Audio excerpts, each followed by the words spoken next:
So dear Mr. Sergio Ermotti, dear Professor Ernst Fehr, dear Professor Luigi Guiso, ladies and gentlemen, esteemed colleagues, distinguished guests, and dear students, good evening and welcome. Buonasera a tutti e a tutte e benvenuti. Thank you all for being here tonight at Università della Svizzera Italiana, USI for short, for the event Unlocking the Culture Code, the Value of Corporate Culture, organized in collaboration with the UBS Center for Economics in Society. It is an honor to welcome you all in our Aula Magna. I'm Luisa Lambertini, I'm the rector of USI, and I happen to be an economist as well, even though my research topics focus on international economics and macroeconomics. I've spent my career in universities, and I have worked with large institutions such as the European Central Bank and the Swiss National Bank. Nevertheless, the topic of tonight's event is truly fascinating and relevant not only for corporations, but also for institutions and academic institutions. To begin with, I would like to extend a warm thank you to our distinguished speakers.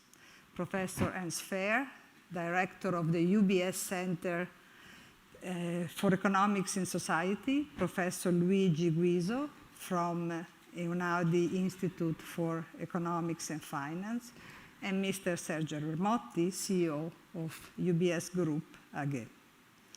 I'm delighted to welcome such an outstanding group of experts here at USI for tonight's discussion and to moderate the conversation that will take place later on. Today's topic is corporate culture, an important research, also here at USI, particularly relevant for the research carried out in the Faculty of Economics and the Faculty of Communication, Culture, and Society. At USI, we often reflect on our own organizational culture because understanding it is important and vital for a university, just as it is for any other company, corporation, or institution. As a young, dynamic, and relatively small university, we try to cultivate an environment that embodies our values of diversity, inclusivity, responsibility, interdisciplinary collaboration, and academic quality. Understanding and nurturing our culture is key to achieving our mission and making the right decision. Culture also aligns the activities of everyone within our organization and shapes our collaborations with our partners.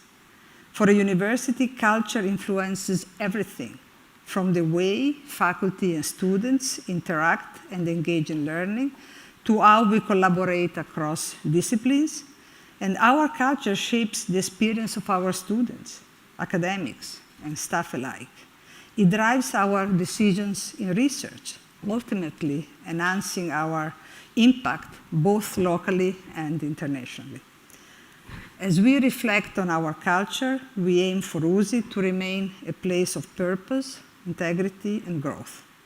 We seek to align our organizational values with our aspirations, the aspiration of our community, and the evolving needs of our environment. Let me briefly explain where we are in case you are new to this environment. USI is a young international university with approximately 4,300 students from all over 110 countries.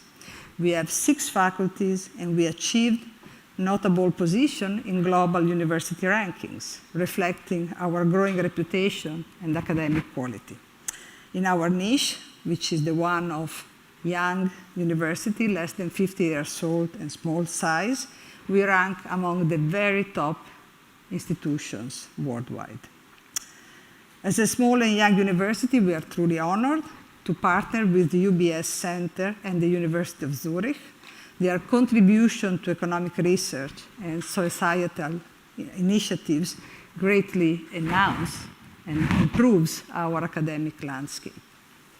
I'm confident that today's exchange will provide insights that extend beyond theoretical perspectives, offering strategies and practical framework that we will be able, hopefully, to implement in our institution and in our communities. So, without further ado, I now am pleased to hand over the floor to Professor Ernst Fehr of the UBS Center for Economics and Society. Thank you. Grazie, Professor Fehr, and the stage is yours.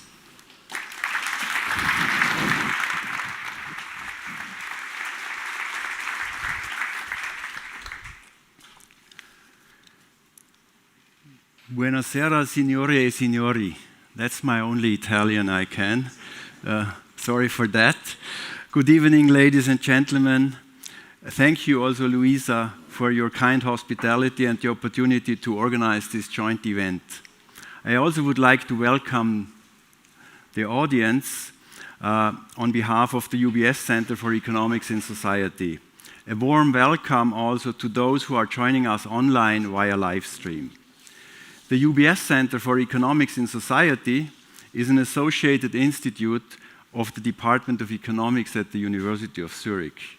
One of its main aims is to serve as a platform for dialogue between academia, business, politics, the broader public, and fostering continuous knowledge transfer among these sectors of society. Therefore, it's an extraordinary pleasure for us to be back in the Aula Magna, because in 2019 we had our first joint event on the future of work, which was equally well attended than today's event.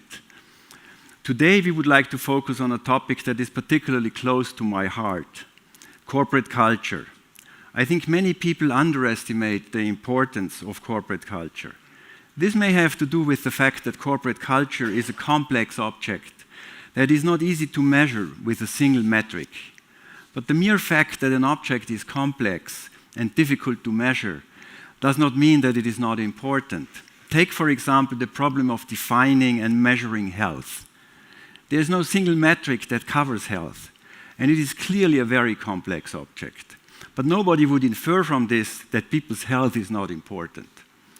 More recently, economists have recognized the importance of culture, which has led to a whole new subfield in our discipline called cultural economics. There has recently been enormous progress in this area due to new methods and careful data collection. As a consequence, we have now important empirical findings that prove how important culture in general and corporate culture in particular is. So why is culture important? Well, at a very general level, the answer is because human behavior is always determined by the underlying social norms, which are the key ingredient of culture. We are consistently shaped by the social norms that surround us. Just in this very minute when you are sitting here, you are obeying many social norms without even acknowledging it. For example, distance norms. Start trying to move too close to your neighbor, and some people might think then, oh, what strange person is that who tries to come so close to me? So basically there's distance norms. There are many social norms we don't even think about who shape our behaviors. And in companies, corporate culture strongly drives employees' behavior. Therefore, establishing, maintaining, and reinforcing the right corporate culture is in every company's best interest. But what does it take to achieve a successful corporate culture? That is one of the questions we want to address tonight. I'm very pleased to be later on a panel with two highly recognized experts, Sergio Ermotti and Luigi Guiso. Sergio Ermotti is the Group CEO and President of the Executive Board of UBS AG and a practitioner in corporate culture. He is, in my view, a perfect fit for this panel because for the second time he and UBS are at important crossroads where culture plays an extraordinary role. Why? Because the integration of Credit Suisse into UBS is not only an extraordinary opportunity for the bank, but also a challenge. The empirical research on mergers and acquisitions indicates, for example, that failures in integrating two companies is sometimes due to the problems posed by incompatible corporate cultures. And what common sense tells us is that Credit Suisse and UBS might have had different corporate cultures. Thus, Sergio will therefore be able to provide us with interesting and valuable insights from his practical experience, in particular also the integration efforts of UBS. With Professor Luigi Guiso, on the other hand, we have managed to attract an excellent keynote speaker, who is an important pioneer in the field of cultural economics. Luigi is the AXA Professor of Economics at the Einaudi Institute for Economics and Finance. He has held teaching positions at the University of Rome, the European University Institute, the University of Chicago, and at Northwestern University. Luigi Guiso's work aims at unraveling the complex connections between societal culture, corporate culture, and economic performance. By combining insights from economic research and real-world examples, Guiso addresses pivotal questions. How does culture account for differences in productivity among companies, although the companies operate in seemingly identical environments? Why are they different? What role does trust play in fostering economic growth? And how can cultural norms either drive or hinder business success? He has published many extraordinary research papers in this field, and he's thus well positioned to provide us with interesting insights. You will find the links to his work and his presentation later on the website of the UBS Center. So you don't have to take notes, you can lean back and enjoy his presentation. Now I have, before we start, some technical information. Before I hand over to Licio, I want to alert you to the opportunity that you can submit questions via menti.com. You see it here. So on this platform, you can ask, during the talk, you go to the platform, you can ask questions. You can also endorse other people's questions by giving them a thumbs up. And later on, some of these questions will be taken up for discussion in the panel. So take your mobile phone or open a new tab in your browser, go to menti.com, and you either take the code here or you dial in 89198586. And now, Luigi, the floor is yours.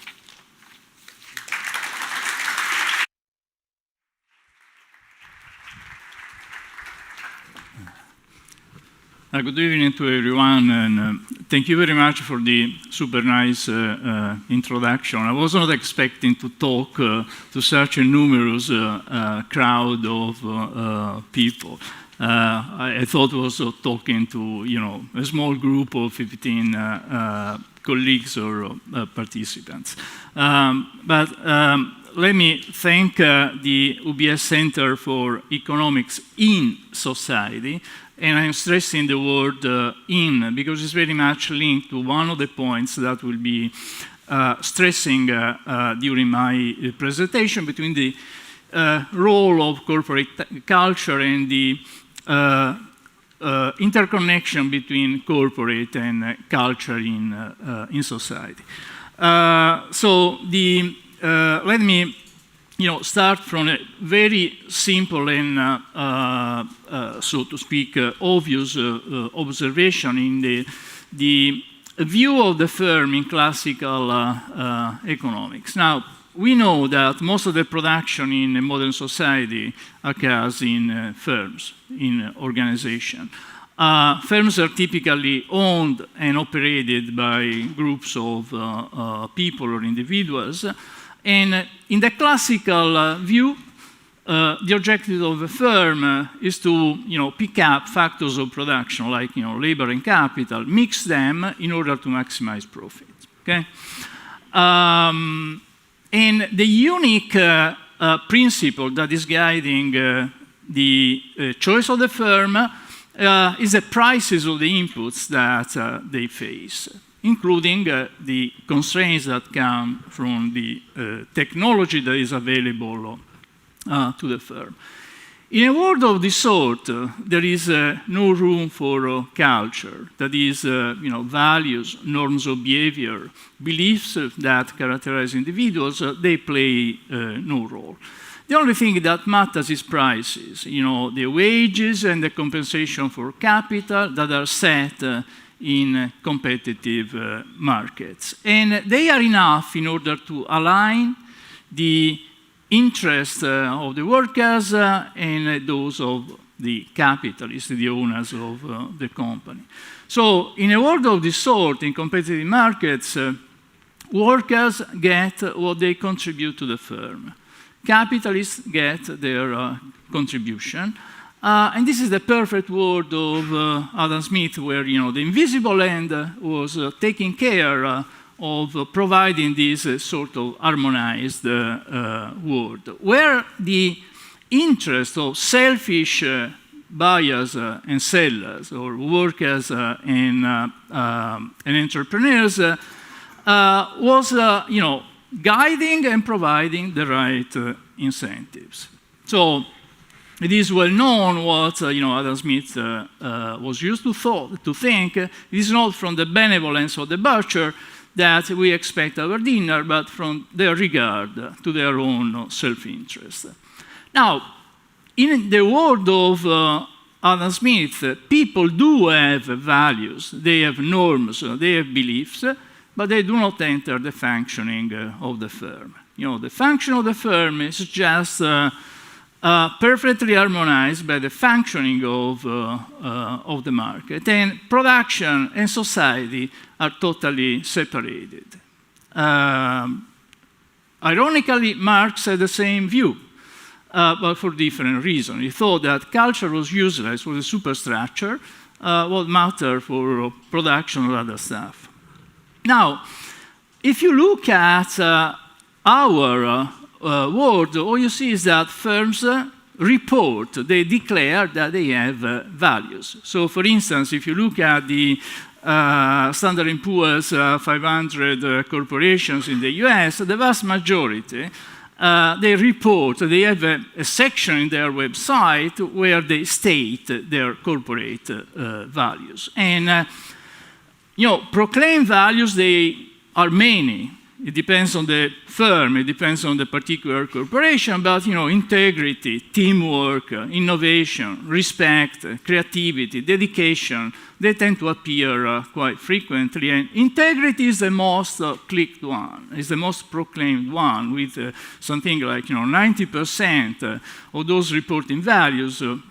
They stress integrity as a part of the corporate values that they enhance.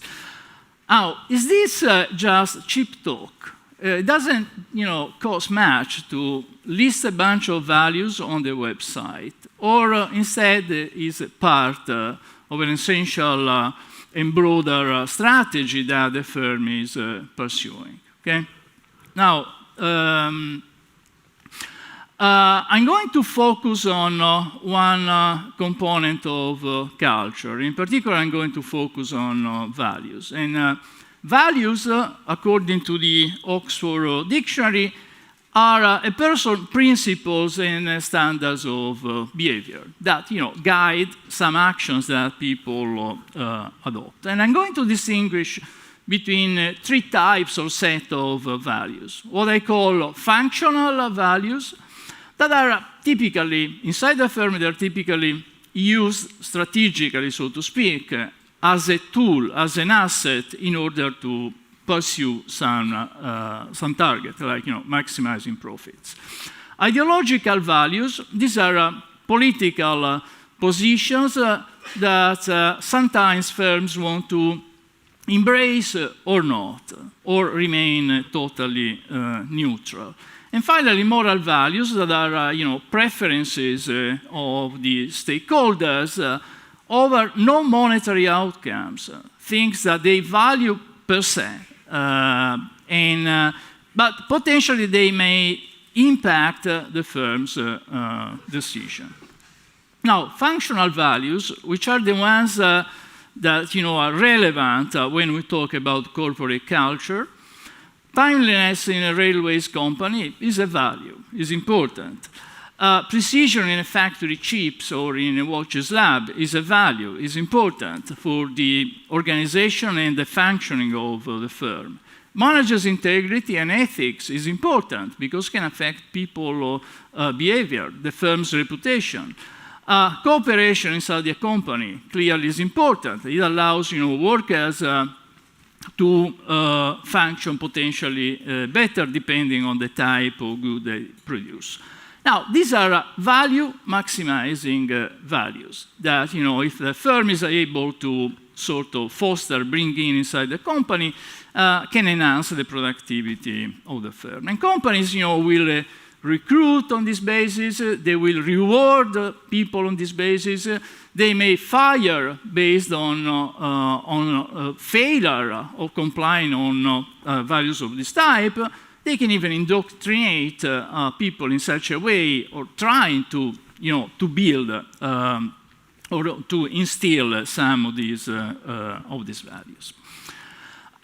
These are the type of values that in previous work with my co-authors we have been sort of analyzing. And let me mention some of these results.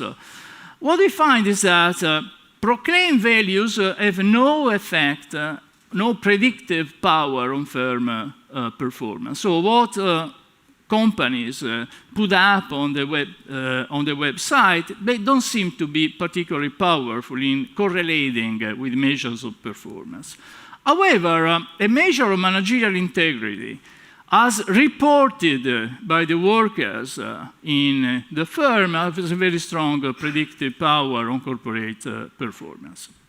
And in particular, workers' views about the management's ability to keep their word and to commit to what they have been promising predicts the return on stock of the company and predicts future profit and growth opportunities. So there seems to be this sort of difference between what is being publicly declared and the perception that workers have. That seems to be a better measure, a better indicator of the culture that prevails in a company.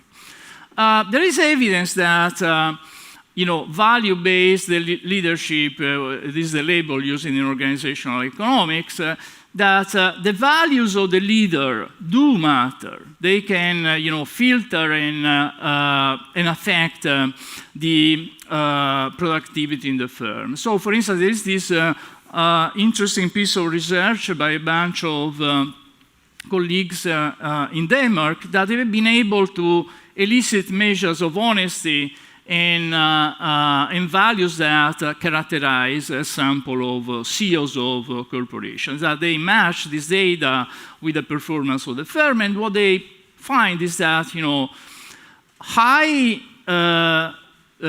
leaders' values, they tend to correlate with the return on assets of the firm and with the volatility of the return. So, more values, lower volatility.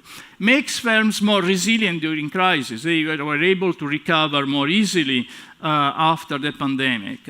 Tends to improve organizational climate in the sense that lowers conflict and turnover of the workers. And finally, it allows firms to adopt a less hierarchical organization. Now, why these corporate functional values matter and why they are important? The reason is that we don't live in Adam Smith's frictionless world of perfect competition. We live in a world where there are frictions inside organizations. So, for instance, conflict of interest can misalign incentives. So, there could be misaligned incentives between managers and shareholders. Shareholders may not be sure that managers act in their best interest. The same is true between firms and workers. Workers cannot be sure that managers deliver what they have promised, and the same is, and vice versa can be argued for the views that managers have towards workers. Now, one can argue that, in situations of this sort, you can strike a contract. You can write a legal contract trying to solve issues of this sort. Now, legal contracts are okay, they are used widely, but there are strong limitations. They tend to be incomplete. You cannot write everything, all possible contingencies in legal contracts. Many things cannot be verified. There are things that are hard to measure and even harder to bring to court, and the judge can sort of spot and verify whether this is true or not. Courts are inefficient, in some countries in particular, and legal action finally is costly, so there are limitations. So, in situations of this sort, you need other instruments, and definitely culture can complement the failure of perfect legal contracts and perfect legal enforcement. The idea here is that you can rely on the fact that behavior by individuals can be driven and guided by social norms of cooperation, of regard for others, that they exist outside of the contract. Okay? And Ernst is a master, is the expert on this strand of literature. He has many, many papers that prove and show how important social norms of this sort are for the behavior of individuals and the functioning of society. Now, if we embrace the functional view, culture is just an asset, another asset that is in the hands of the management of the firm in order to improve the internal organization. But if corporate values were only functional, the culture that prevails in a society would play no role in the firm. There should be no additional role. The corporate world and the social world would still, by and large, be separated. And this is exactly what Milton Friedman has been strongly advocated. The firm should maximize profits.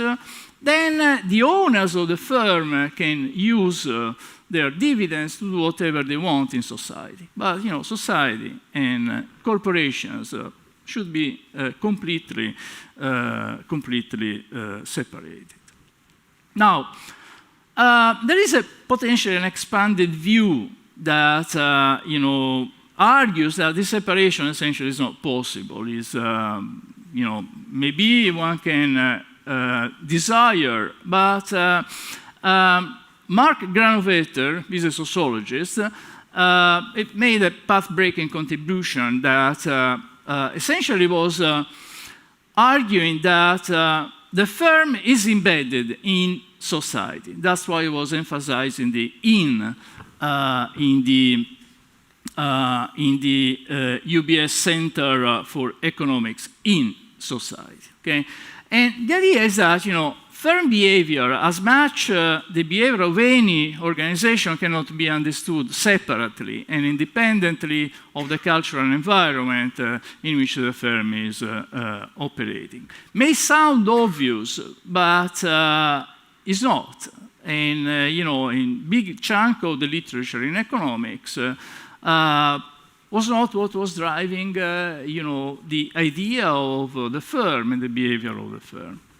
Now, if that is the case, then there is a scope for ideological and moral values to slip inside the firm. And what I'm going to do now is to provide a bunch of examples and make a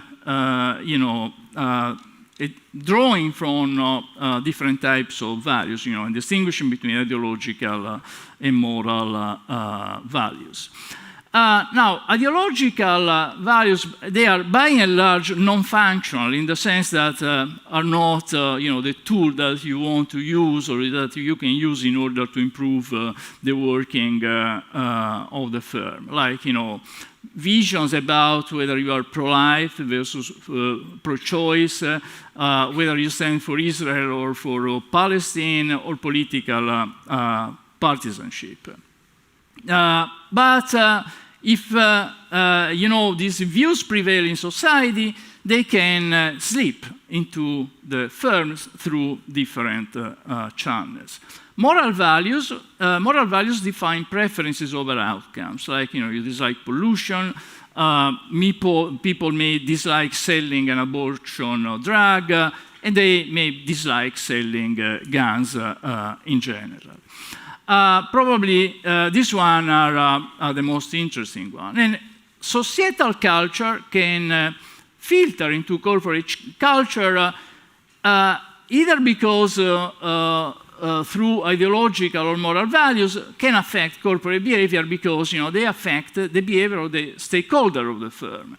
And there are choices. And the latter are relevant for the profit of the corporation. And I'm going to distinguish between 4 relevant channels, through shareholders and managers, through customers, through individual investors, and through workers, and provide a bunch of examples. Now, let me start with ideological values that go through shareholders or managers. Now, there is evidence, which is particularly interesting in the recent times, that executive teams, at least in the United States, have become much more partisan. So they've become polarized. That is, a single party, either Democrat or Republican, tends to dominate the political views of the team. And due to the tendency of executive to sort on political affiliation, Democratic CEOs tend to attract other Democratic managers and vice versa. Now, executives who are misaligned with the political majority of their team, you are a minority, what do you do? If you are a minority, you leave and abandon the company. When this happens, the interesting thing is that their company stock falls. So essentially, the market perceives that ideological homogeneity in a company is bad for the performance of the company, and that is reflected in lower stock market prices. So essentially, here CEOs are using the firm to fulfill their ideological values at the expense of shareholders. Nothing new, but this is a channel through which ideological values in society can penetrate and influence the performance of the firm. Consumer values. Now, consumers, they purchase, their purchase choices may be driven by the type of goods that are sold by the firm and the nature of the producer. They may be affected by the social stances that firms pursue and the values that they declare. And firms in turn may react to the consumer values-driven choices. Let me give you one example from the press, from the recent press. This is the Harley-Davidson that recently retreated on its engagement on diversity and inclusion policy because there was a boycott on the purchase of Harley-Davidson motorbike that was guided by conservative activists. And this is not a single example. There is a whole list. These are just a couple of additional ones, always in the US so far. Jack Daniel has followed the same route. So the owner has scrapped the diversity and inclusion policies because, following a boycott from conservative activists. Bud Light is probably the US largest beer maker. The sales of Bud Light dropped by 14% and profits were down 28% following a boycott of the beer brand after they made a promotional deal with a transgender influencer. So all those that don't like transgender stopped drinking Bud Light. Now, companies' values endorsement triggers consumers' reactions. Those reactions affect profits, and companies adjust the value endorsement policy. Okay, so everything is guided, is driven by values that pop up in society, filter and guide the behavior of consumers, and affects the company profits, and companies react by changing the values that they endorse. Workers, firms' values affect where workers steer their search. A recent paper with this is an experimental paper. It's an interesting case.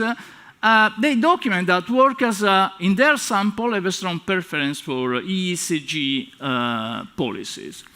And workers are ready to take a 10% cut in wages, provided that they can work for a ESG-sensitive company. Now, in practice, these ESG signals, from the point of view of the firm, are as valuable in attracting workers as granting workers flexibility, like working from home, and even more powerful than most of the non-wage amenities. And a survey by Flex Jobs, shows that the number one reason for why people quit is because in the company there is a toxic corporate culture. Investors. This is even more traditional. Investors' values affect where they direct their savings, where they allocate their investments. So, for instance, individual stockholders tend to twist stocks away from what they are being labeled, vice or sin stocks, like companies that engage in gaming, alcohol, production of alcohol, or production of tobacco, and direct investment towards green and ESG companies. Sometimes even at the cost of accepting a cut in the return on the investment. The behavior is clearly driven by moral values. This can affect equilibrium returns. So, for instance, brown companies that pollute, must offer or may have to offer higher returns in order to attract investors if most investors have a preference for financing or investing in ESG companies. Some firms may respond, and sometimes they do greenwashing strategies in order to mislead investors. So greenwashing is, for instance, issuing sustainability-linked bonds where there is no obligation to use the money to lower emissions, but bond's name is sort of ambiguous and can trigger the investor. This is just an example of a potential collective response by investors that are sensitive to emissions. A Dutch NGO that pursues a green policy. Essentially, what they ask investors that buy or bought Shell shares to grant them, to the NGO, the voting rights. And then they collect all these voting rights and go to the Shell annual general meeting and potentially can affect and steer the policy of the emissions policy of Shell. It was set up in 2014, and there is actually some evidence that companies that were exposed to Shell actually after the action of the introduction of these actually lowered emissions. Potentially, pressure on firms may come from institutional investors and banks with tight ESG values. So this is an example from a couple of weeks ago from the Financial Times, where ING warns clients that will say goodbye if they delay climate action. Now, it is difficult to disentangle and to pin down the why they came up with a policy of this sort, or with a statement of this sort. The position maybe could have been taken in order to defend rooted ESG values, or perhaps to enhance profits, or perhaps both. So let me conclude. I think I am on time and wrapping up, and then there could be more room for discussion during our roundtable. So, in a way of summarizing, functional corporate values, they matter for firm performance. And I must say that if they didn't, firms wouldn't put all that much attention to stress and to bring in and invest in corporate culture. Firms are sensitive to societal cultural values, but they are sensitive insofar as the induced choices, either by customers, by investors, by workers, affect the profit of the firm. The magnitude, the size of the firm response to these decisions matters for society. And the reason is that the extent to which stakeholder can induce firms to act in a certain direction can discipline some of the things that we want firms not to do, like producing too much externalities, like producing too much CO2. Okay, so it's an effective, potentially effective way to address, together with other instruments, to address the production of externalities. Finally, polarization of customers, of workers, and investor values, I think is very challenging for firms, in the sense that you have to decide. You want to remain neutral, you want to embrace one of these positions, and which one. Now here, I think corporations are facing important trade-offs between maximizing the customer base or gaining more market power vis-à-vis a particular group. So if you lean towards a particular group that has a particular set of values, essentially you are shrinking your customer base, but what you sell becomes less substitutable, and so you gain more market power vis-à-vis this group. I think what is going on, particularly in the American market, are issues of the sort that are interesting to sort of observe and see whether they will filter into our markets as well. Thank you very much.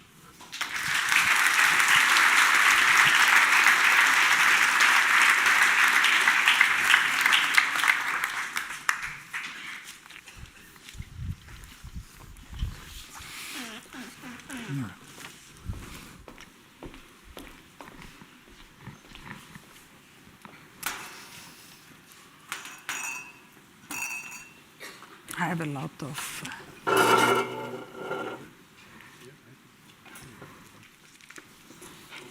self-sorting. Self-sorting.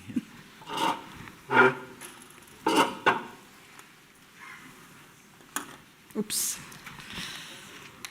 So we are now entering the roundtable part of this event. I don't need to introduce the speakers, but Professor Fehr, Sergio Ermotti doesn't need introduction in his native Lugano, and Professor Luigi Guiso. So the idea is that we are going to start a discussion here. Meanwhile, if you want to continue putting dislikes, or questions, we will keep track of them. Oops, and at some point we will come to the questions from the audience and from the meter. Okay, so maybe let me start addressing some of these questions. So the first thing I would like to start talking about is the role of leadership. And how does leadership shape and defines corporate culture and corporate values? We have seen 3 different types of values. This could be functional, moral, and ideological, but maybe let's dig more at the beginning to the functional ones. So the first question is for Sergio Ermotti. When you first became CEO of UBS, it was 2011, right after the financial crisis, did you have to change the corporate culture at UBS, and how did you manage this change? Well, actually, at the end of the day, it was not really about changing the culture, but restoring the culture. Because when I started and in the early stage, we were confronted with a lot of confusion in respect of what the bank stands for, what people externally and internally thought their added value to society and to shareholders in general was. So what we had to do is to really analyze exactly where we were coming from and where people would collectively unite around certain concepts. So in a sense was more about reorganizing our thoughts. And the way we did it is by simply trying to visualize in the organization. For example, many of you may know our the logo we have, the 3 keys, and so we started to say, well, maybe we should try to explain what the logo stands for, and reflect this into the organization. So we ask, starting from myself and a couple of my colleagues in the executive board, but also going bottom up with new people joining the bank, 200 people at different levels in the organization, asking them, what do you think we stand for? The only thing I predefined was, were 3 items. So pillars, so pillars in terms of how we do things, and the principle on how we do things what we do in the organization, what we do in the organization in terms of how we manage the business and how we look at services, but also the behavioral part of the equation. So where for each of the 3 items you would reflect at this dimension into a key, one of the key. And very easily, so that people would understand, it says, in order to have success, you need to unlock the door with 3 keys. If you only have 1 or 2 keys, you won't be successful. And so what we developed was, for example, the first key was the pillars. So we knew that capital strengths, this was the outcome of 200 people working, capital strengths for the bank was a must. Efficiently managing our cost, our resources, was a must. And risk management was a must. So it was the entry point. Without that, you are not in banking. Okay? The second one was client focus, sustainable performance, in not only in our financial performance, but delivering businesses and services and offerings to clients that would, over time, sustain their own merits.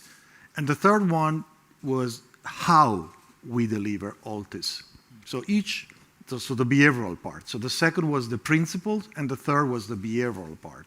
So collaboration, challenge, and all of that in the early days was a reflection of, you remember, post the financial crisis, of a necessity to also get people to understand that speaking up when they see something's going wrong was a must, because it was the first element. Many of the issues that we experienced, but also the rest of the banking sector, in terms of behaviorals of people, was a reflection of people. Many people in the bank knew, but nobody dared to speak up. And that was a very big issue. So challenging if you see something's wrong, speaking up when you see something's wrong. So as time went by, and I'm concluding, of course, we couldn't really live with a culture in that sense, or set of operation that was defensive, only managing risk or speaking up when something was wrong, but rather starting to speak up to make ourselves more successful, more competitive. And therefore, over time, this has evolved into something that is now much more embedded into the way we work every day in the organization. So it was going back to the values. Yeah, the values and really some of this where you call it the functional one. So as I said, you know, in the first in the pillar, you know, is a functional value. In banking, if you don't have a strong capital, if you are not managing your risk, you know, that's you can't be in business, right? So over time. So, but then the second one, you start to go into a more hybrid zone, if I can say, right? So you start to really go into the quality of how you do things, clients, because at the end of the day, what we also try to communicate is that I do believe that at the end of the day, when shareholders, clients, and employees are happy, they need to be at the same level of happiness or equilibrium. The likelihood that you're going to do something good for society is very high.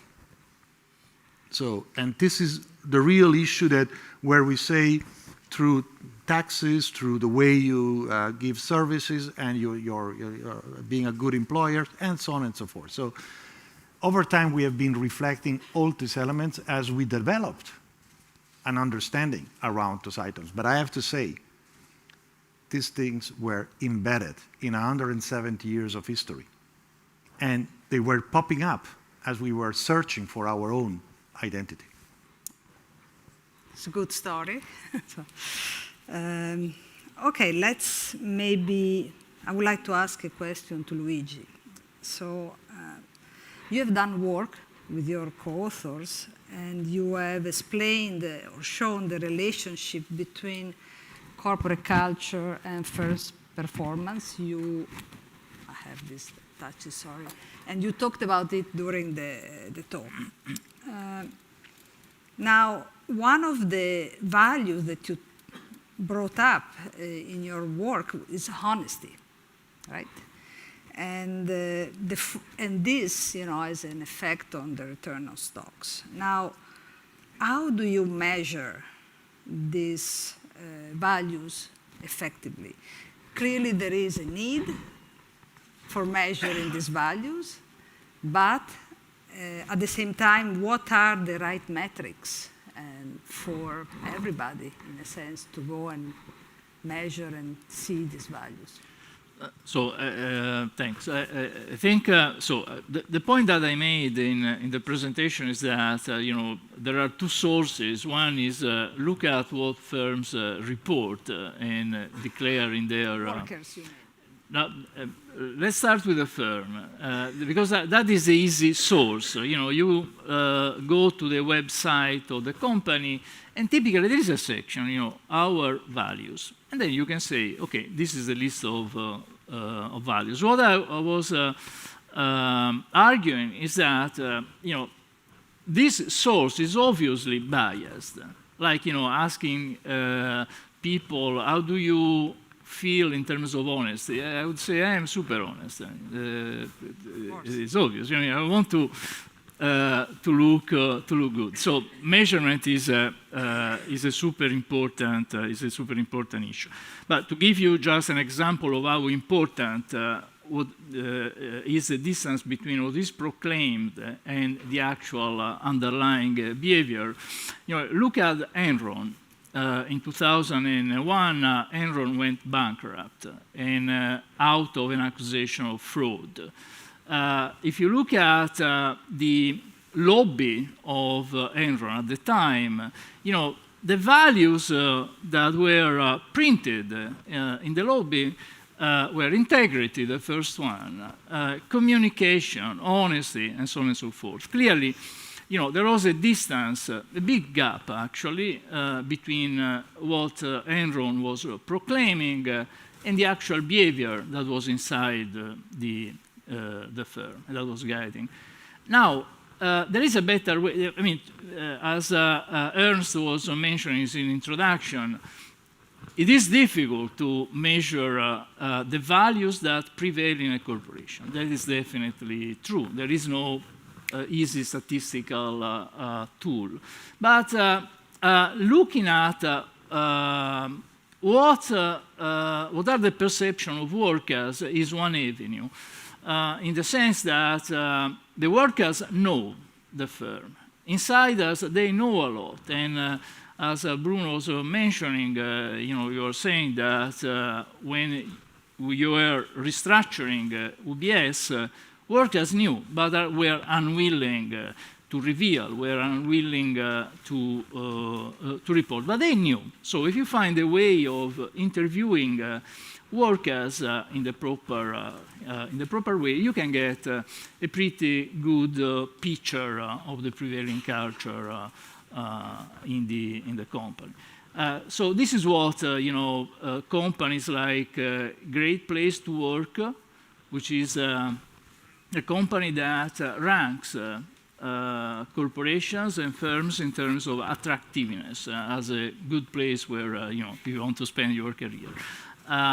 They interview a sample of workers and get a sense of what they think about the integrity of the management and other dimensions of culture. And those are reliable. And when you use those measures, you see that actually, companies that do well in terms of workers' perception about integrity, they do well in the market. Good to know. So we can go and look at these indices and try to divide the different corporations and at least take a look. So I would like now to move to Ernst Fehr. So your work has challenged the vision that professional norms affect risk-taking by employees in the banking sector. So in this light, if this is true, so what is the role of professional norms and corporate culture in the banking industry? Let me say two things. First, on measurement also, because you never ask somebody, are you honest? Oh, what's the answer you get? It's clear. But you ask others about other people. So that's the trick. So basically, you ask people in a group, not about their own honesty, but what they believe, let's say, the integrity of the others is. And then you get really good answers, typically. And there are other tricks of the business where you can get around these social desirability biases. Now, when it comes to professional norms, I did not show that they are not important. What I showed in one of my work is that we were interested in the question whether we did research in several companies, and we were interested in banks, and we were interested in the question whether there is a reckless risk-taking culture. So we were interested in a bad aspect of culture. And what we found is that this was not the case. So, but that does not mean that norms are not important. I did say that. Yeah, I think my whole work is, so to speak, dedicated to the point, to the question, and to showing that these norms are really ultra important. So, I mean, what are the drivers of behavior? We have legal drivers of behavior. So we have legal limits, but many people don't even know the concrete legal situation. So they have limited impact. Then we have financial incentives. We have social incentives. And then what's left? I mean, there is this big domain of behavioral standards, normative behavioral standards. What am I expected to do? What do people expect I ought to do? And this ought component, what we really should do, it plays an extremely important role in companies, and companies can foster that. And that's actually, for example, I really listened up when you said that challenging or speaking up, I think this is one of the most important things in order to make norms operative, to make them effective. There are sometimes, norms are sometimes silent, or they are kind of not having their grip on behavior to the extent that people don't speak up. But when they speak up, and that is an important message, you have to induce them to speak up and to make that itself a norm, to speak up. Speaking up should become itself a norm. Then you can have a leverage over people's behavior that is very high. And you can steer the behavior in a direction that the company wants the behavior to have. You can steer the behavior towards the common good of the company. And how do you do it practically? Because, you know, I can imagine how speaking up is good, but could be seen negatively by your colleagues. Yeah, it's exactly. So how do you yeah. incentivize without punishing, I guess, Yeah. no? Actually, there is a very efficient way of proceeding here. So the first thing, when you want to establish a normative behavioral standard, so you want to get people doing something that is good for the company overall, then the first important ingredient is that people have to be aware of the fact that value is created. This is the functional aspect. It's not always clear that people understand that, or that everybody understands it, that certain behaviors are value increasing. But if you make clear that they are value increasing, when the overall value of the company increases through certain behaviors, then there is the potential that everybody can benefit from that. You know, the pie is bigger, so each one can get a bigger share of the pie. And of course, when you want to implement a norm, you have to make sure that your compensation system is indeed constructed in a way that they get a share of the bigger pie. Okay? But that itself creates normative illegitimacy. You know, making the pie bigger for the company by creating, for example, more value for the customers. That induces many people already, I would say 70, 80 and more % of the people are already induced by this knowledge to go in the direction of that behavior, okay? But not everybody. You always have minorities, you have heterogeneity. And then you need the important point of speaking up. And what we typically do when we install a positive corporate culture is we make speaking up itself a normative standard. This is an obligation. So if you see me not living up to the norm, it is your obligation to say, Ernst, you know, put on your hand on my shoulder, you're friendly to me in the first instance, and say, Ernst, didn't we just last month agree that we do this differently? And you say it in a very nice, friendly way to me so that I can accept it. So there are ways to speak up without hurting the people, and that is what's called clever communication, you know, and that is something people also have to learn. And if then you observe me the second time I don't follow it, well, you may have a different tone in your voice the next time and say, you may have forgotten, or, you know, but, and so on. So we have tools, but it has to become a norm itself to speak up and to give feedback. But that is difficult. It doesn't come from alone. You have to, we call it feedback culture. You have to establish a culture of giving feedback, and the feedback has to be staggered according to the degree of deviation from the first order norm. And then you can be, we have done this in many companies already. You really can change the company's culture in that regard. So.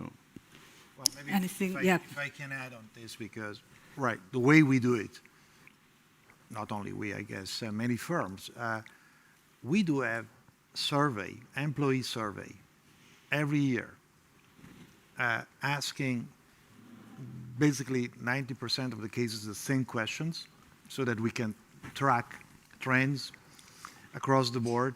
So we ask people to opine on some of the topics Ernst just mentioned.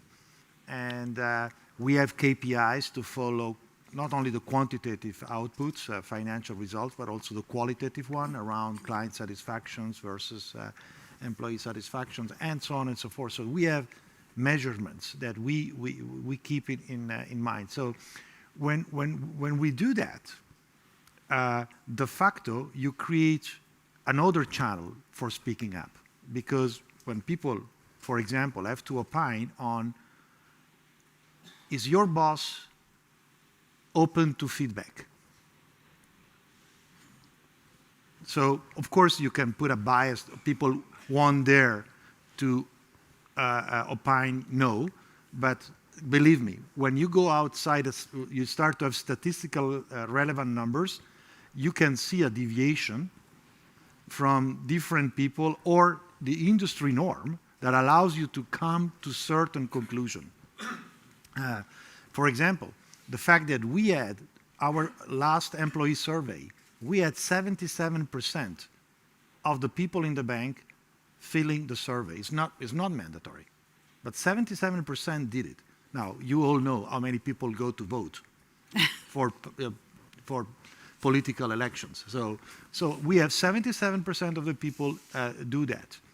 So the other issue about speaking up, if people don't dare to speak up, you open channels in which they can do it on a confidential basis, either internally through HR or people who are fully dedicated to that, or external channels where they can do that anonymously.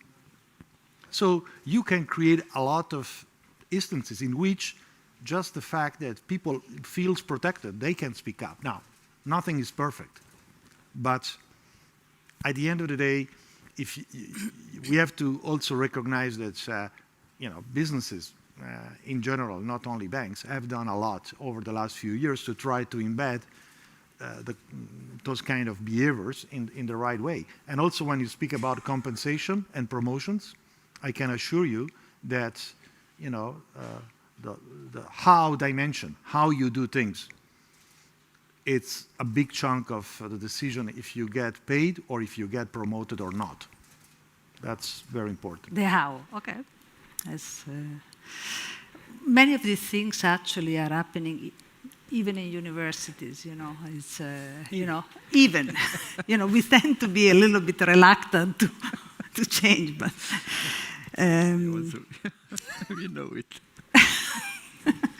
Anyway, I would like to talk about corporate values during a period of change, rapid change or radical changes. So, for example, during expansion mergers, like the one that UBS had with Credit Suisse, even during leadership transition. So how difficult it is to maintain a coherent and positive culture, and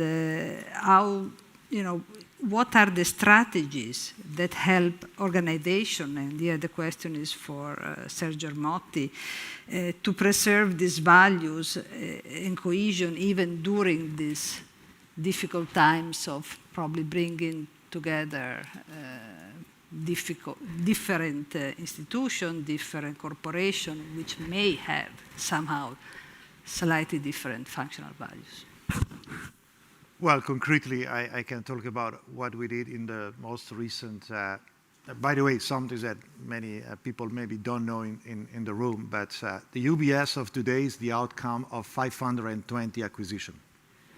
So, 170 years, different banks coming together, then eventually coming into UBS. So the topic of integrating different businesses, people, cultures, not only in Switzerland, from all over the world, was always a topic over our history. So this last chapter is a big one.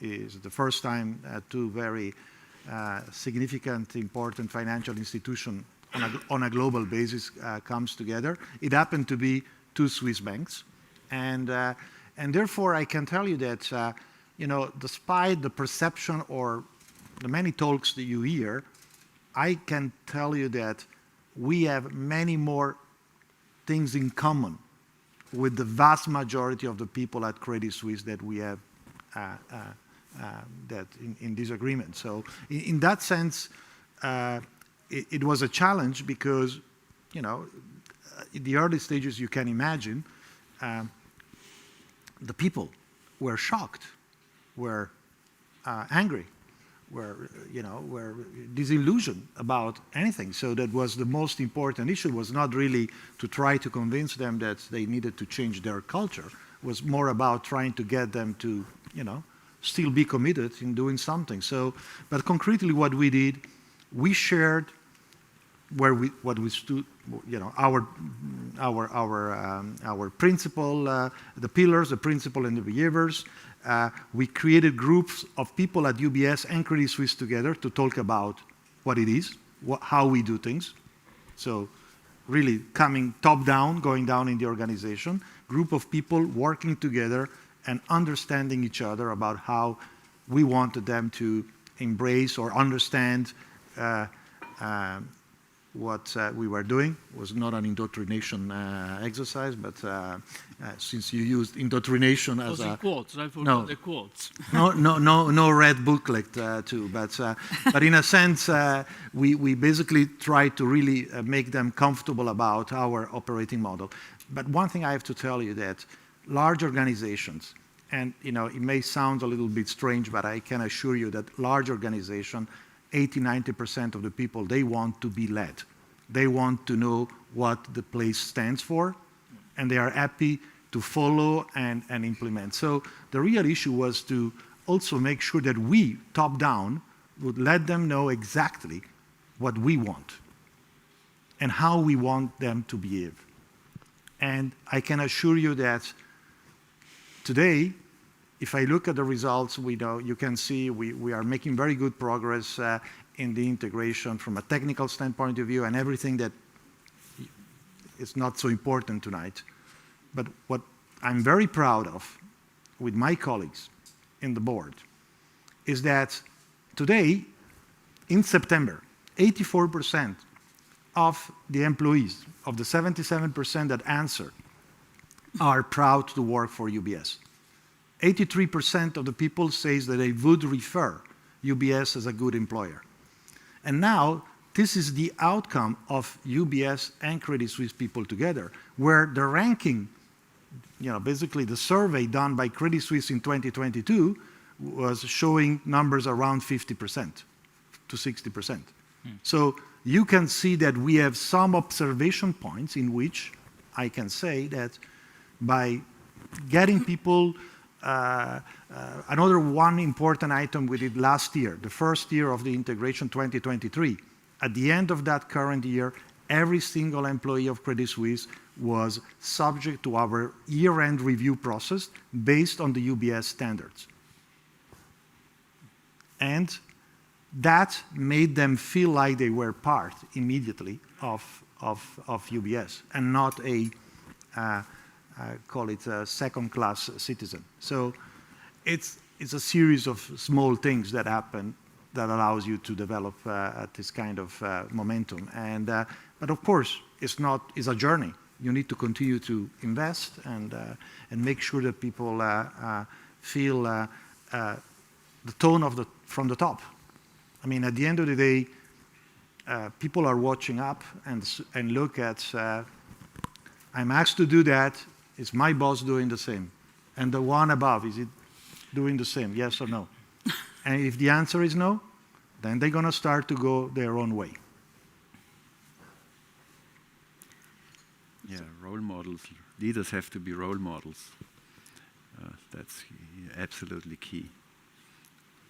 So in a sense, is it a story of not compromising, or? Look, we not compromising on certain items. On certain items, when I speak about risk management, when I think about conduct and behaviors, is a red line. This is the line. You can't go above this line, and depending on how severe is the offense, it may lead into severe consequences. Okay. So people have to be very clear. But of course, integrating doesn't mean to basically say that everything we do or we have been doing was right and everything they have been doing was wrong. Actually, it's not true. But for example, from a practical standpoint of view, I think people understood why we had to make a choice of saying UBS processes, UBS IT is going to be the one to be used. Not because necessarily everything is better.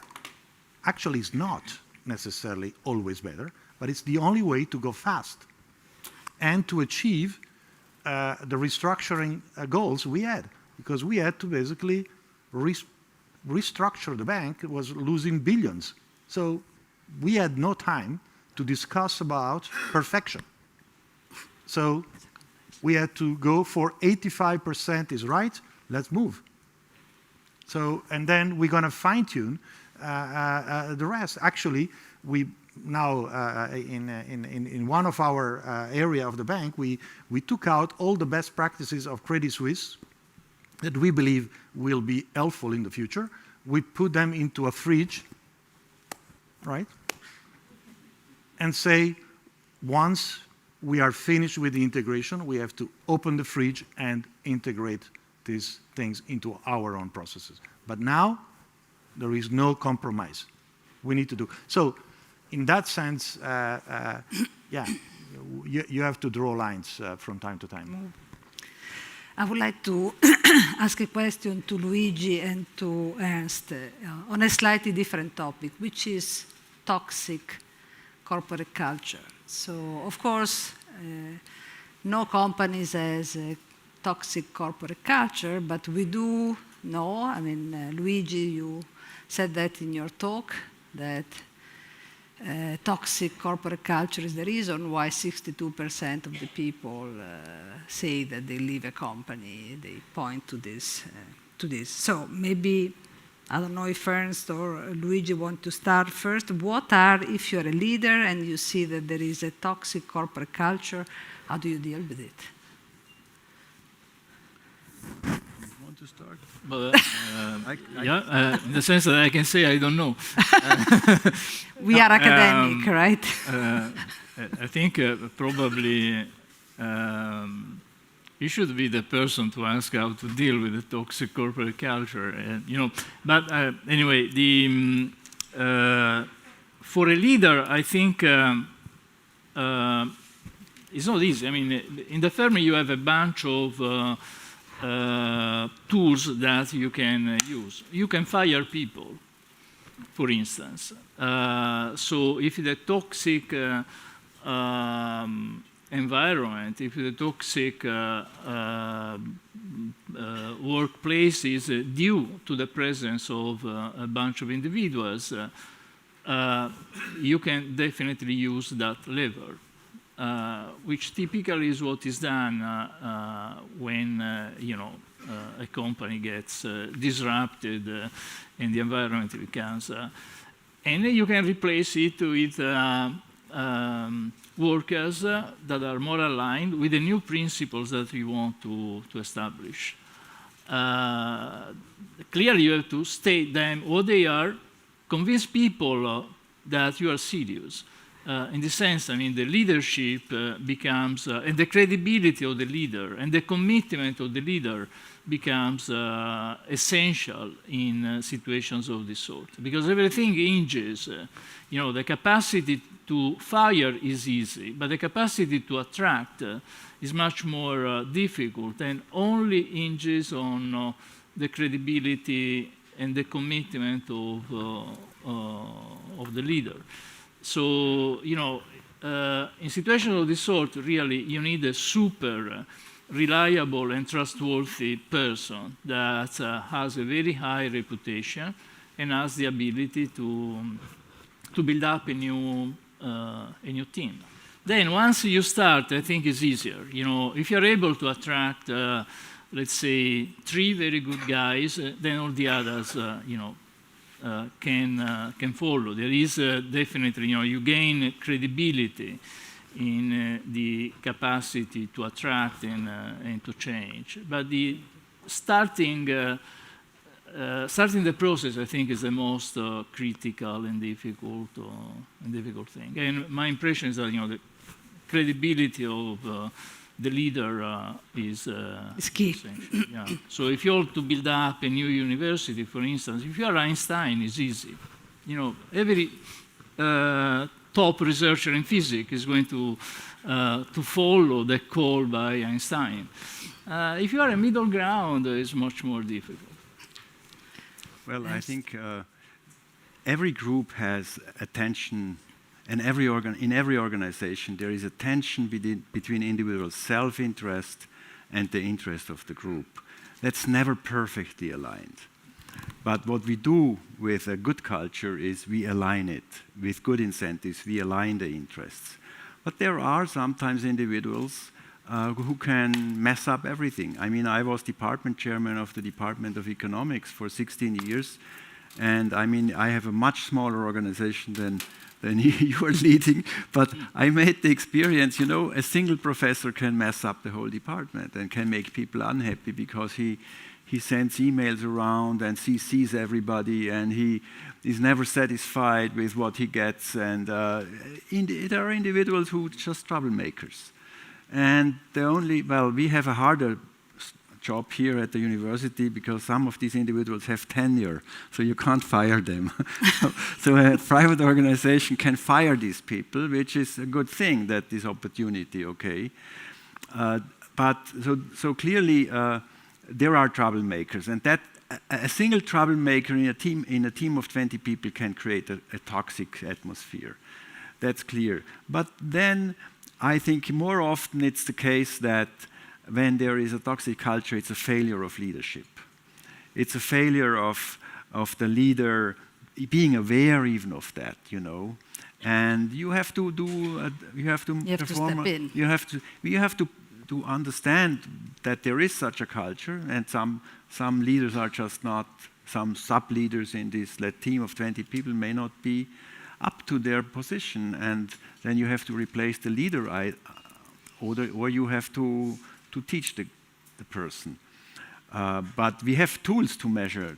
We have tools to measure the toxicity, and the survey that you do is a very good tool to measure this. And then the goal, I always come back to the issue. Then in the end, what you want is, you want the group to be functioning, and a functioning group is a group that creates a collective output that's good for the group. And at that level, you establish again the right behavioral standards that are necessary to implement the collective goals of the group. And you do this again with implementing the right social norms, speaking up. It's always the same message. With the right, of course, financial incentives play a bit of a role, but I have the feeling that they are overrated in this context. It's much more important the behaviors, that the concrete behaviors are defined. What is desired behavior? It has to be crystal clear what is desired. And then people have to understand that they all can benefit from following this desired behavior. And if they understand that, you have already many people voluntarily following you. And then you have a few ones left, they may not, and there is where you need some mild to less mild sanctioning mechanisms, interventions. Maybe, look, when you look at toxicity, something is not becoming toxic overnight. Yeah. So it's a process. So at the end of the day, what we try to do when we see people, behaving the wrong way, acting in the wrong way, you go through, you try to get them to change. So at the end of the day, it's all about change the people in sense of helping them to change, or change the people, allowing them to go. Right? So it's really about that. Right? So they need to know, and I can imagine how hard it can be if you have to. Thanks God we don't have to keep people we don't want, or the people that are not behaving, because this is very toxic. Because there is nothing, worse than, in my point of view at least, than having in any part of society. It's not only a business issue. Meritocracy not being the driving force behind how things works. So, and this is one of the biggest issue, in my point of view, we have nowadays in our society. That's too many people are sitting in positions just because they are there, and regardless of their merits, and that at the end of the day creates frustration and the wrong incentives of other people, because you mentioned financials and so on. The worst things, in my point of view, when people aim at positions or a return on ego. It's not return on financials and promotions. It's ego. And that's the worst things you can have in a big organization when egos goes beyond. Come in the way, yeah. So I'm going to start opening the floor to questions, and while we get organized on the floor, I'll take a question from the one that have been sent, and the question is the following: How do you make sure that the values of young workers and older workers, sorry, I closed the question, so now I have to find it again. What would be your advice on how to conciliate young employees' values and those of older ones? And this goes a little bit also, if I can add, the fact that younger employees are now putting value for themselves on more flexibility, capacity to work from home, and how perhaps older employees have different views. What is your advice? And the question, I guess, is for Sergio Ermotti. Well, I guess what we do is through surveys, we do segment not only by business unit, geographies, different kind of portrait, but we also look at generational, right? So people are asked how long you've been in the bank, what kind of age brackets you are, and we know without, of course everything is anonymous, but people do offer a way for us to explore these things. We also use more and more the section where people write comments to try to extract information that goes beyond, right? The survey that is pure, box ticking. But the issue is we try to also find a reasonable way. For example, by the way, things around values and so on and so forth, they are not just young people. I mean, a lot of people in the organization do care, and maybe the sensitivities and the way they speak about is different. But believe me that different generations do care about certain items that are important for society. Now, for example, on the topic of work from home, it's not easy to have young people pretending to stay home 5 days a week and then being culturally integrated. Or to say, come and work here and learn some things. Well, how much can you learn if you stay in front of a screen 5 days a week? If you don't come to the office. So there has to be a little bit of a common sense going through that, because particularly in our people, yeah, of course, our raw material is capital and software and so on and so forth, but the biggest one and the most important one is people. Human capital. Human capital. And if people don't talk together, we are not simply the sum of each single 130,000 people. We are more than that. So if people don't talk together, don't work together, at the end of the day, there's no way we can have a culture, but there's no way we can also present ourselves in a coherent way to our clients.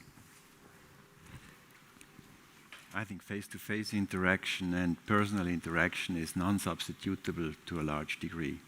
I think you can a little bit go in the direction of flexibilization, but not in a company where people have to work together. I mean, it's partly different in academia, but even in academia, you want to have people attending. For example, when people attend a presentation on Zoom or on Teams versus a presentation when they are present, their alertness, their attention is much more vivid. They are much more alert when they are present. Because when you sit in front of the computer, what do? There comes an email here, maybe you are tempted to, maybe it's just not that interesting that minute, and you get diverted. I mean, it's just, that's how we are. And we lie to ourselves if we don't recognize that. So I think I am a big proponent of having more attendance, more personal interaction, because that's, and establishing a culture via Zoom, how would that go? I mean, it's completely impossible, you know. All these also, the way we encounter ourselves, you know. I can see your responses from your facial expressions that you make when I tell you, let's say, a plan for restructuring. I get so many more social signals what you think, what my ideas are, whether they are good or bad, and it's just more constructive. Still flexibility, but with, of course, contact and the possibility of interaction. The primary focus on, I would have a primary focus on attendance, and then a secondary focus on allowing for a flexibility to a limited degree. If I can add just one thought. I think, I mean, there is on this issue, so two issues, young and old, and then preferences for, you know, working at a distance or in a more flexible way, and, you know, interacting with your colleagues. The two are correlated clearly because it is typically younger generations that have a strong preference from working from home and from having a much more flexible work environment, like, you know, working 4 days a week, perhaps in a more concentrated way. Now, my impression is that there is not a single rule for every company. You know, very much it depends on the nature of the business. And there is also a lot of heterogeneity in preferences, even among the young. And some of these people, they fully understand that in certain jobs, you know, you cannot do without social interactions and direct exchange of opinions and working together next to each other. So, for instance, in you know, even in computer intensive environments like at Google, you know, people go to the office because they have a strong incentive to learn from the others, and they're young. I mean, so I think there is scope for rematching between workers and firms, depending on preferences and the type of technology that a particular firm needs to rely on, which is what we've been seeing after the pandemic. You know, there is all this resorting of individuals across jobs, the great resignation, people that have been quitting and going and searching for a work environment that is more that is closer to their preferences. Why the pandemic? Wow. I don't know, but you know, we learned that there was another instrument that potentially can allow you to work. I wouldn't be so, you know, I think it's a matter of adaptation, and then we'll live in a world with many types of businesses. Some will work, you know, 5 days all in the office. Some others will work at a distance, and individuals will match according to their needs and preferences, I think. And each part of the world has completely different dynamics. Believe me, in Asia, everybody's back in the office. Yeah. And in the US is a completely different picture. In Europe is also not homogeneous. So there is also a very strong cultural influence on this topic, right? So and also for many people, of course, if you have a big apartment with different rooms, you can work from home. For many people, honestly, staying at home was not really an option. So I mean, you saw very quickly people coming back to the office. So it's very, but the cultural element is also very important. So the way young people behave in different parts of the world is not homogeneous. So We are taking questions from the floor. Anybody? I see a hand right there. If you can stand up so we can see you. Sì, Thank you. buonasera. Allora, guardi, la mia domanda è rivolta al signor Ermotti, ma non soltanto perché parlo italiano e so che lui mi capisce in italiano, Ma ma perché... può parlare inglese? Così no, capiscono che gli no, do you mean is better in English? Ok. Well, you may translate, I prefer. No, No, vai in italiano, faccio la traduzione. Grazie. Sono qui per questo. Ma vi ringrazio. Allora, signor Ermotti, era rivolta a lei semplicemente perché riguarda UBS. Allora, io abito a Biasca, che è uno dei piccoli medi centri, come ce ne sono tanti qui in Ticino, e mi è successo una cosa particolare. Un paio di mesi fa un mio vicino di casa ha visto che avevo lì un rimorchio che non usavo più e mi ha chiesto se lo vendevo e gliel'ho dato per 1.000 franchi. Mi ha dato un biglietto da 1.000. Cosa faccio? Io al mattino di solito non esco mai, giornali, spese, eccetera. Nel pomeriggio vado all'UBS di Biasca e con mia sorpresa mi dicono: guarda, i contanti non li abbiamo al pomeriggio, deve venire solo al mattino. E la cosa mi ha lasciato molto perplesso perché il contante nei nostri paesi periferici, quindi Ticino, è molto usato, cioè non è una cosa che è rara. E possiamo arrivare sì, no, allora la domanda appunto era questa, perché poi sono dovuto andare in un'altra banca dove non sono clienti e loro me li hanno cambiati immediatamente i miei linceni. Appunto mi domandavo, voi siete molto attenti alla vostra clientela, e come mai avete preso questa decisione, che so che appunto nei grossi centri si può andare durante tutti gli orari d'apertura. Grazie. Poi anche a Manno sì, ma Biasca, Malvaglia, tutti gli altri piccoli no. Grazie. Perhaps if we want to stick to corporate value. Tornerò, le daremo una risposta magari dopo alla fine di questa seduta. Se mi dai i suoi contatti le faremo sapere. Grazie. Voilà. So let me take a question instead from our digital board, and actually it is about how digitalization has influenced corporate culture in the last years. Or, for example, let me chime in. How has the application of AI, which could possibly replace a number of... There is this fear that the use of AI may replace human jobs. Does it affect the way in which corporate culture, how does the leadership ensure that this is actually embraced by the employees, for example, of UBS? Well, I don't think technology should be feared, but, by the way, for banks, but for everybody. I remember starting as an apprentice, and still buying and selling securities and doing FX transaction through a telex. I remember, with a great level of enthusiasm, the first time I saw a fax machine.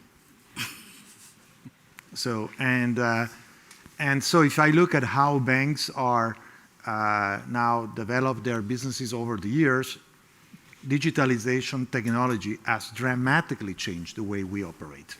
And still, we are here. Now, artificial intelligence is just a new frontier on how to enable us and our people to do a better job in a more efficient way. In many cases, we will create different jobs, other disappears, like we saw in the last 50 years. So, of course, in a moment like this one, people are fearing that potentially artificial intelligence is extremely disruptive. But, the tendency is always to exaggerate how fast it will come and underestimate how big it will be. And honestly, when we spoke about this topic with people in the organization, and we were trying to assess a little bit how to help them to understand that embracing technology was making their job more stronger. I think it's starting to resonate. Now, by the way, if we don't implement artificial intelligence or new technologies, we have a big issue because we have a problem, a demographic problem. So in the next 10 years, only in Switzerland, 500,000 of people will retire. We have limited immigration and workforces. So if we don't enhance productivity, and by the way, in Europe, we have a pretty low level of productivity. So if we don't embrace new technologies to make ourselves more productive, we have a structural issue. So I do think that people will understand that over time, and as we deploy out technology every day, we just announced, for example, that we're going to give 50,000. We bought 50,000 licenses of Copilot. Is the largest deployment of Copilot with Microsoft in the banking industry worldwide. And people are starting to experiment on how to use it and make their day-to-day life more easier, and then over time is going to change their lives. We just had a conference 2 to 3 weeks ago on artificial intelligence organized by the UBS Center, and we had labor market experts there and other experts. I think it will greatly enhance productivity. We will see large productivity gains, and there are several studies there that show that in particular the less skilled workforce benefits particularly from artificial intelligence. It makes them more productive. It's not the case that it's the big. It will not be the case that it's the big job killer.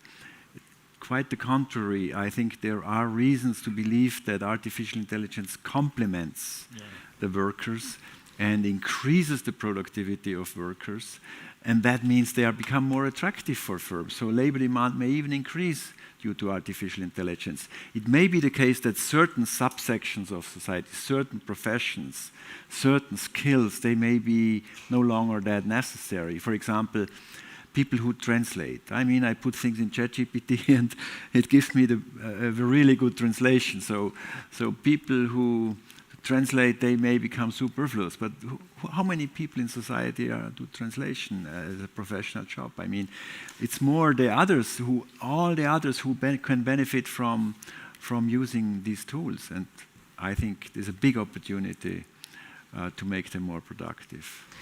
So we have to take the last question because we are running off really late, but let's take the last one from here, and there will be opportunity to ask questions directly to the speakers and to the roundtable speakers during the dinner. I have a very fast question. Do you think that the widespread use of artificial intelligence will increase the importance of soft skills, or will it decrease it?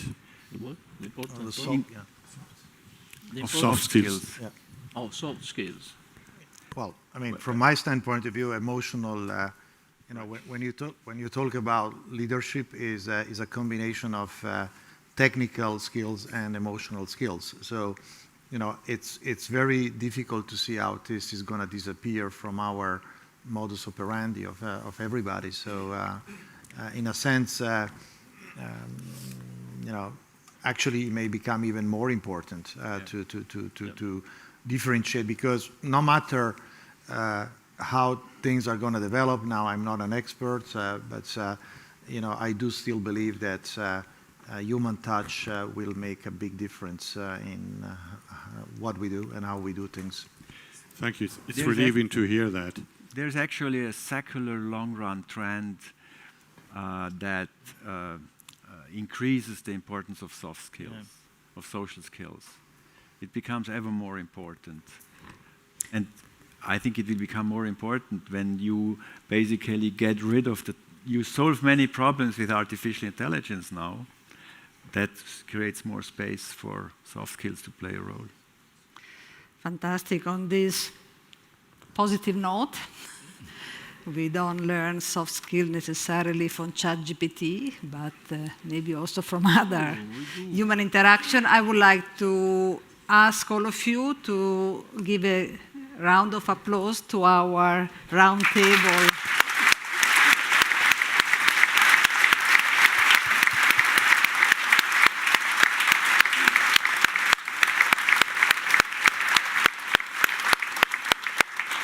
Participants, thanks again to the UBS Center for Economics in Society. Thank you, Professor Luigi Guiso, for your really interesting presentation. And we invite you all for the dinner in the foyer. And we look forward to see you again in our Aula Magna at USI. Thank you very much.